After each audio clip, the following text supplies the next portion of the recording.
બધા ડાયરા ને જઈ રહ્યા છીએ ગોળો ખાવા.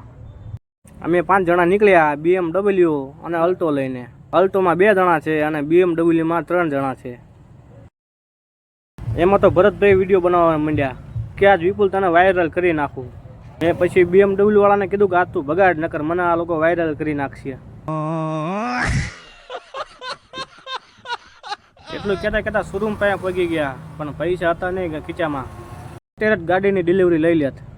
तेरा बाप यहाँ छोड़कर गया था कि तेरी माँ? પગી ગયા તો ઓલા બે અમારે તો ખાવાની એમને બહુ. અમારે ભરતભાઈ કે પૈસા નથી કે હવે કે પાછું ભાગવું પડશે. તો એટલામાં સુરેશભાઈ આવી ગયા. સુરેશભાઈ કહેવા માંડ્યા કે એમાં મૂંઝાવશો શું. એટલું કહેતા તો મારા ભાઈબંધ બેવી ગયા પણ એમને ક્યાં ખબર હતી કે મારી પાસે પૈસા નથી.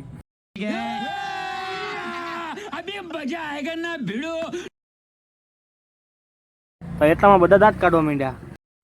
અમે થોડીક વાર ડાયરો જમાયો એટલી વારમાં તો રસગુલ્લો આવી ગયો. લ્યો તમે ઘડીક જોયા રાખો, અમે રસગુલ્લાનો આનંદ લઈ લેવી. એમાં તો બધા તૂટી પડ્યા મારા ભાઈબંધ. એટલું કહેવાનું બધા ખાવા માંડ્યા ફટાફટ. એટલું કહેતા બધા ખાવામાં તૂટી પડ્યા હતા. સુરેશભાઈ મને આપવા માંડ્યા કે લ્યો ભાઈ એમ. તા એટલામાં મારા ભાઈબંધો ઉપર ચકલી ઉડાડવા માંડ્યા કે જો ચકલી આવી ઉપર. હું ચકલી જોવા માર્યો એમાં નીચે મારું બુશ થવા માંડ્યું. મેં નીચે જોયું તો પાછું ખાલી કરી નાખ્યું. એને પાછું કોઈ એટલું ન આવવા દીધું હાથમાં. આમાં એટલું હવે મળીએ આગલા બ્લોગમાં.